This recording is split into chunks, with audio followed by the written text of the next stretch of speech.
Welcome to the deep dive. Today we're looking at Dern Shoes Ltd, based over in Lukeland. And something that jumped right out from their pre-scene application is, well, how long their leaders have been around. Many directors, over 20 years. Quite remarkable, yeah. In today's world, things change so fast. You have to ask, is that kind of stability, that deep-rootedness, a strength? Or could it be maybe a hidden weakness? That's what we want to dig into. Exactly. And this pre-scene document, it gives us a really good window into Dern Shoes. So our aim today is basically to pull out the key stuff: leadership, operations, strategy, risks, their overall health. Like a shortcut to understanding what really makes them tick. Precisely. Helping you get up to speed on the main dynamics without reading every single page yourself. Okay, so let's start right there at the top. 20 years, that's a long time in any leadership seat. The document flags this risk-averse approach. Now, stability is good, sure, a steady hand. But does it also mean maybe they're slow to react or perhaps a bit resistant when change is needed?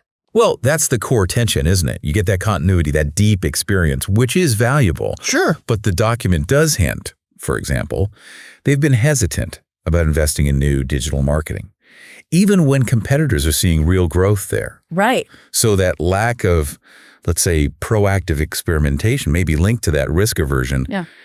It could be why their market share has just been flat. And it feels like that traditional vibe goes beyond just the leadership. It paints a picture of, well, a pretty hierarchical place. Yes, quite formal. Formal, efficient, loyal, big on quality and customer service. And this low staff turnover, different generations of families working there, it sounds very stable, almost like a family firm in some ways. That's a great point. And look, that strong culture, it can be a real plus. High loyalty usually means skilled, committed people. Definitely. And their focus on quality, on service, those are definite strengths. But, and here's the but, connect that to needing agility in today's market. That stability could almost become, well, inertia if they're not careful. Okay, now here's something that really made me pause. They highlight their Made in Lukeland mark. Ethical manufacturing sounds great. On the surface, yes. But then it turns out they're also outsourcing some work to Totland. And the document says environmental and labor standards there are, well, weaker. That feels like a contradiction, doesn't it? Especially now, with everyone so focused on these things. It absolutely is a tension point. It raises big questions about cost versus responsibility. Public awareness around sustainability, ethical production. It's just growing and growing. So that difference between their Lukeland base and the Totland outsourcing? It's a reputational risk, a potentially serious one. Consumers are really starting to vote with their wallets on these issues. Okay, let's shift gears to governance, how the companies run. So 70% family-owned shares, but the family's not involved day-to-day. Right, hands-off owners. What does that mean in practice? Well, it's interesting. It might mean fewer direct owner-manager clashes, potentially. Yeah. But it puts a huge amount of responsibility onto those directors. Because there's no family member looking over their shoulder. Exactly. They have to act in the shareholders' best interests. Yeah. It also makes you wonder, where does the long-term strategic vision really come from? Who's driving it? And who do they need to keep happy? The stakeholders. It's the usual list staff, customers, suppliers, the union, NSU, government, the shoe association. A broad group. The document notes strong staff loyalty, which we said is a plus, but this theme keeps recurring, the need to address environmental stuff, supply chain issues, meet those rising CSR expectations. Precisely. Staff loyalty is great, but it's not enough anymore. Customers, investors, even regulators are all looking much closer at environmental impact, ethical sourcing. So if Dearn doesn't get proactive, that internal loyalty might not shield them from external pressure. CSR isn't just a nice to have these days. Looking at the board structure itself, they've got a full executive board, 4 non-execs. That ticks some boxes, right? It suggests some standard practices are in place, yes. But the document flags the absence of audit, nomination, and remuneration committees. It calls them potential weaknesses. Why are those specific committees so important? Well, they're really crucial for good governance. The audit committee. It gives independent oversight on financial reporting, internal controls. Super important. Okay. The nomination committee ensures there's a clear, fair process for picking board members. And remuneration, that's about exec pay. Making sure it aligns with performance and shareholder interests. So without that, you could have gaps, potential gaps in independent oversight and accountability. It raises questions. This lack of formal committees, it seems, may be linked to transparency issues. The document says Dern doesn't report much beyond the legal minimum. Right. Isn't being more open, especially on sustainability or quality, almost essential now to build trust? It really is. Transparency is huge for trust with everyone, customers, investors, everyone. In this age of easily shared information, being secretive, well, it can backfire. So being proactive could actually be an advantage. Absolutely. Reporting on their efforts, being open about challenges too. It can mitigate risk and even differentiate them if done well. Show they're committed. The board itself, skills-wise, sounds okay. Finance, ops, product, HR, IT, it's a decent mix. Seems comprehensive on paper. But again, we circle back to that long tenure, that risk aversion. It's flagged again as a potential brake on innovation. It is, and it's a critical point. That deep experience is one thing, but without fresh eyes, without a willingness to embrace change, you can get blind spots. They might struggle to adapt. Let's pivot to strategy now. Dearn seems to be running this hybrid strategy. Mid-range prices, decent quality, special fitting service for kids' shoes, but also doing both handcrafted and mass production. Can they really sustain being in the middle like that with so much competition? That's the million-dollar question, isn't it? Yeah. Diversification can seem safe, but trying to be too many things to too many people. You end up not really standing out anywhere. Exactly. You risk getting lost. Competitors with really sharp, focused offerings, whether on price or niche value, they can often outmaneuver a company stuck in the middle. And speaking of competition, it sounds fierce. Agile players like Flamingo, niche ethical brands like Kind Shoes Co. Yeah, and new entrants focus purely on sustainability. Plus, buyers have a lot of power, right? Easy to compare online, easy to switch. Definitely. Barriers to entry in some parts of the shoe market aren't that high, and online price comparison gives consumers huge leverage.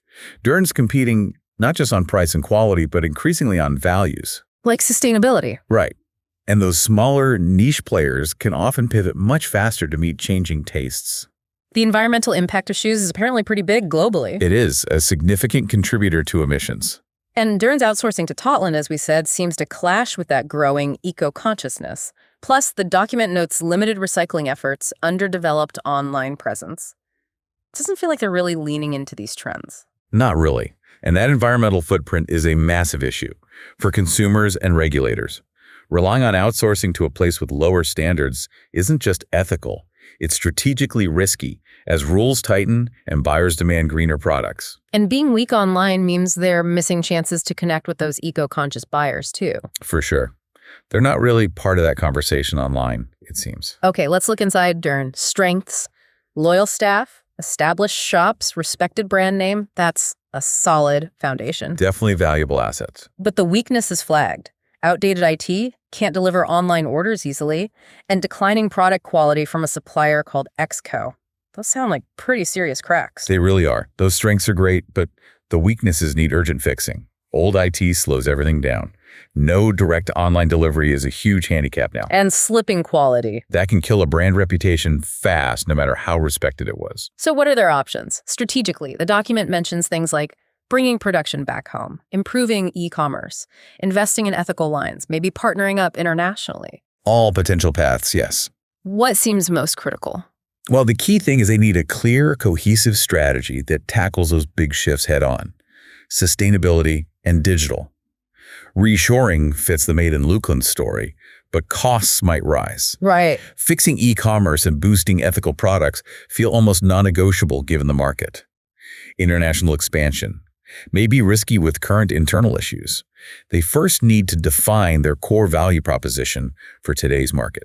Let's dig into risk a bit more. The usual suspects are their supply chain hiccups, economic downturn. Standard business risks. But what really jumps out are the risks around their poor online offering, potential product recalls, those quality issues tied to Totland, and the environmental impact. That Totland outsourcing keeps popping up. It does, and it shows how interconnected risks are. It wasn't just about cost. It impacts quality, brand, ethics, environment.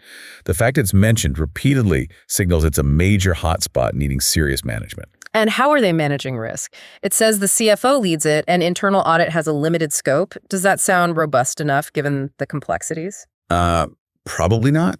Relying just on the CFO, especially without a strong, independent internal audit with a wide remit, It could leave them exposed. Particularly on the outsourced stuff and environmental risks. Absolutely.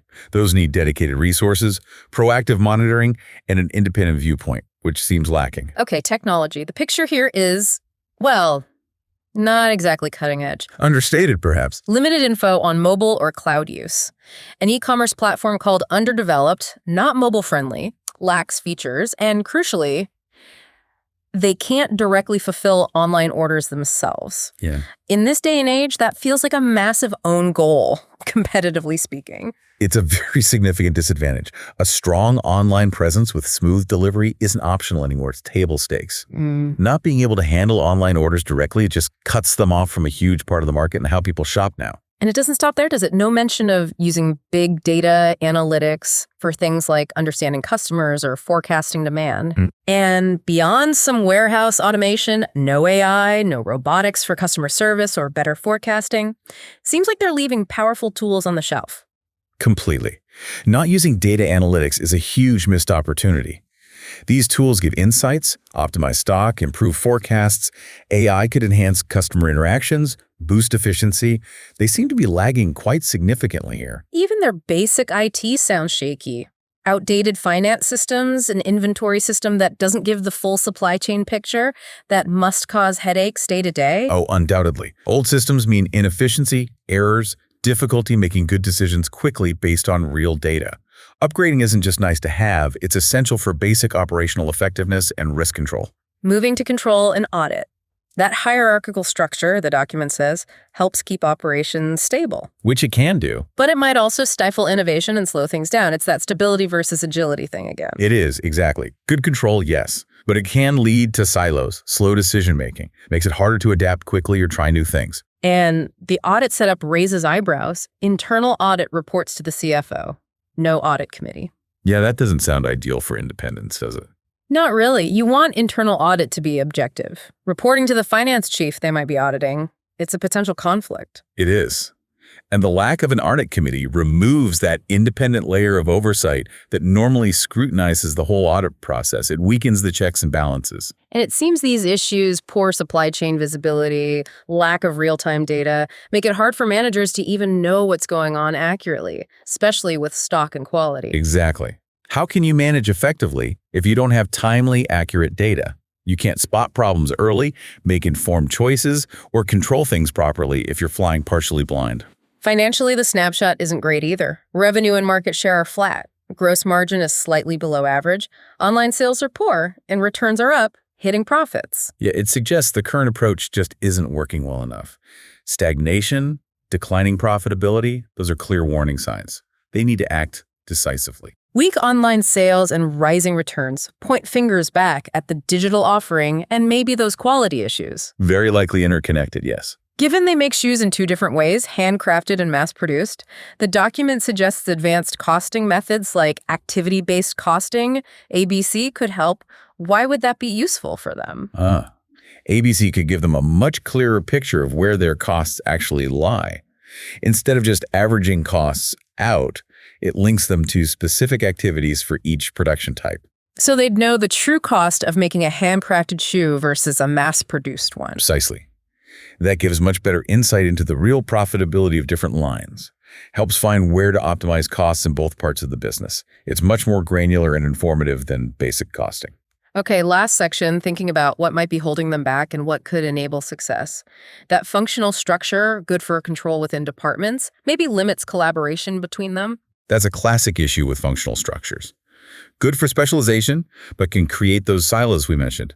Makes cross-functional work harder, which you often need for innovation or quick responses. And they seem to have missed the boat on some cool new tech in the shoe world. 3D printing, virtual try-ons, smart shoes. Yeah, the document flags those as emerging technologies they haven't adopted. Sounds like big missed opportunities for innovation or better customer experience. Potentially, yes. These things could change design, manufacturing, how customers interact with the brand. If competitors are exploring these and Dearn isn't, they risk falling further behind. It's interesting, this paradox. Very loyal staff, which is great. Huge asset. But a worry about attracting younger, tech-savvy talent. That skills gap could be a real problem for modernization. Absolutely. You need that blend of deep experience and fresh, digitally native perspectives to drive change and stay relevant. They need to think about how to attract and keep that younger generation. And customer satisfaction is apparently slipping, worrying, even though in-store service is still good. It sounds like good shop service isn't enough to make up for product quality issues or a clunky online experience. It really shows you need that holistic view now, right? The whole omni-channel experience. Great service in store is vital, but if the product disappoints or the website frustrates, overall satisfaction drops. You need consistency across all touch points. Given that risk-averse culture we keep mentioning, making these big strategic shifts better, digital, more sustainability, it sounds like a massive challenge for them. It could be a real uphill struggle, yes. So effective change management is going to be absolutely vital. Essential. You need strong leadership, clear communication, a proper process to guide people through the changes, manage resistance, and get everyone pulling in the same direction. Overcoming that ingrained aversion to risk won't happen by itself. And one final point, no formal project management. That seems risky given the changes needed. It does. Implementing big system upgrades or expanding digitally without proper project management, that's asking for trouble delays, cost overruns, things not delivering what they promised. They really need to get some structure around how they manage projects.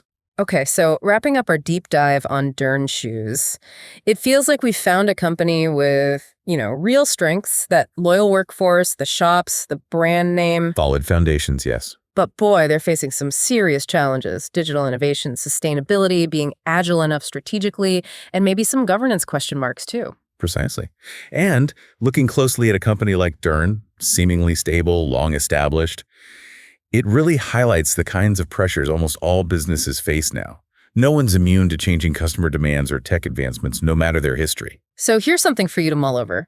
Given Dern's long history, their established position, is it actually harder for them to adapt to all this change compared to, say, a younger, nimbler competitor, even if their core quality and service are still strong? It's a fascinating question, isn't it? Definitely food for thought. And we hope you'll think about how these insights from Dearn might connect to other companies or industries you follow. Thanks for joining us for this deep dive.